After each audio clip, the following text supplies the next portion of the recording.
Hello friends, I am Professor Aswari SR from Kekiwa College Chanduri. Today we are seeing that the cost and work accounting paper first in SYBCom class. So chapter number 3 is the purchase procedure.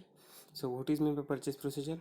Purchase procedure means a material cost from a major portion of production cost. These material costs can be significantly be introduced or reduced by acquiring the right quantity of the right quality for the right price at the right time and from the right source.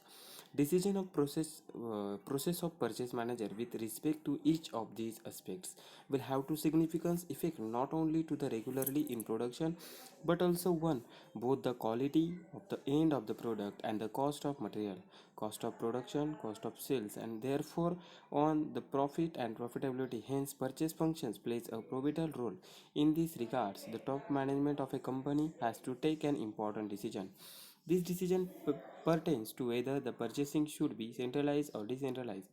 Purchasing is one of the important elements of material control. It starts with the initiation of purchase requisition and end with the receipt of material into stores and the payment of bill for purchase. The purchase procedure of purchasing material varies from the business of business depending upon the size and condition of the orders, but normally the purchase procedure material is adopted by the purchase department.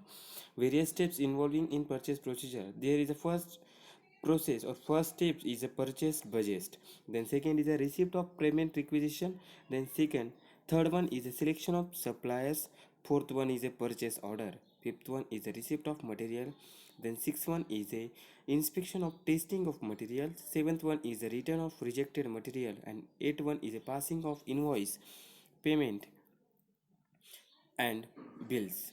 There is a steps of purchase requisition.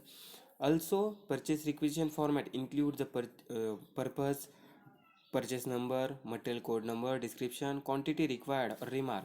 These are the most important things when required on when prepare the purchase requisition note or purchase requisition note. Next one topic in this chapter is most important, the stock levels.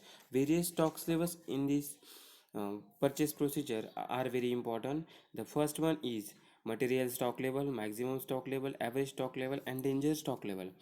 Also, what is meant by stock level? Material are received and issued by the storekeeper to different production department. One important duty of storekeeper is the restocking of stores in order to ensure efficient functioning of the stores department and constant flow of material to the production department.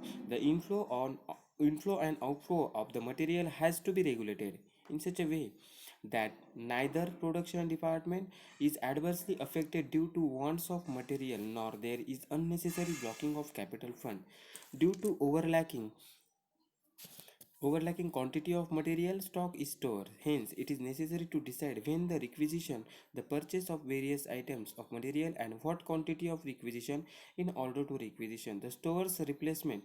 The storekeeper should have to complete idea about the different stock level wizards, the reorder level, maximum level, minimum level, average level, and also the danger level. Number first is a reorder level. This is the level of reaching of which a fresh order is prepared and placed with a supplier. This level is fixed in between maximum stock level and minimum stock level. Reorder level is equal to maximum consumption multiplied by maximum delivery time. Then second one is maximum stock level. The upper limit beyond which is the quantity of any item is not normally allowed to rise is known as the maximum stock level. The maximum stock level indicates the maximum quantity of stock which can be held in stock at any time. The main purpose of this level is to avoid blocking of capital unnecessary of material. These are the following factors: average rate of consumption, lead time, amount of capital required and available.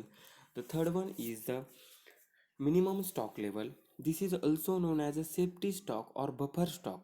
The minimum stock level quantity below which is the stock of any item should not be allowed to fall. In the stock of an falls below the level, there is danger to stoppage of production.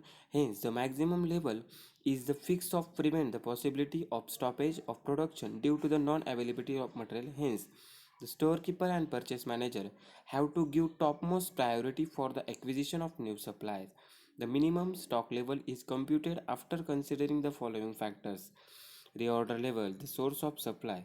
So minimum stock level is equal to reorder level minus average rate of consumption multiplied by average delivery time. Then third one is the average stock level. This stock level is indicate the average stock of material in the stores by the concern. It is the average of maximum level and minimum level.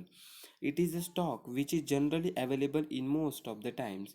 It is calculated with the help of formula: average stock level is equal to maximum stock level plus minimum stock level divided by 2. A more refined method of measuring average stock level is one involving reorder quantity. And then last is a danger level. These level at the which normal issue are stopped and materials are issued to important jobs only. The quantity of this level is between the minimum and nil stock level. It is generally fixed below minimum stock level. This level indicates emergency of stock position and obtaining fresh supply of any cost. Danger level formula is the average rate of consumption multiplied by maximum delivery time of emergency purchase. These, these are the four important stock levels in this chapter. The next one is economic order quantity. It is also termed as a reorder quantity or economic lot size. It is the most economical quantity to be ordered under normal condition. This is one of the important decision making area. The purchase department has to decide about the number of units of each type of required raw material to be purchased at the time. For this purpose, it has to consider two important items of cost pertaining to material. They are ordering or acquisition cost and carrying cost. Ordering cost are thus which pertain to the acquisition of material. They are the cost of placing purchase order. On, on an other hands, carrying cost represent the cost which related to the carrying of material from the one point to time to another. Rent and insurance of storage, interest on capital block, clerical cost, cost of pilferage, normal loss, risk of obsolescence. These are the exact quantity of order at the time so as to achieve this objective is known as the economic order quantity. So what is meant by economic order quantity? The exact quantity to be ordered at the time so as to achieve the objective is known as the economic order quantity. So how to calculate economic order quantity under using by formula summation of under summation of a 2a upon c. This is the formula. Then A is equal to annual consumption, O is equal to ordering and carrying cost, C is equal to cost of carrying 1 unit and inventory 1 year. These are the most important point in this chapter. Thank you.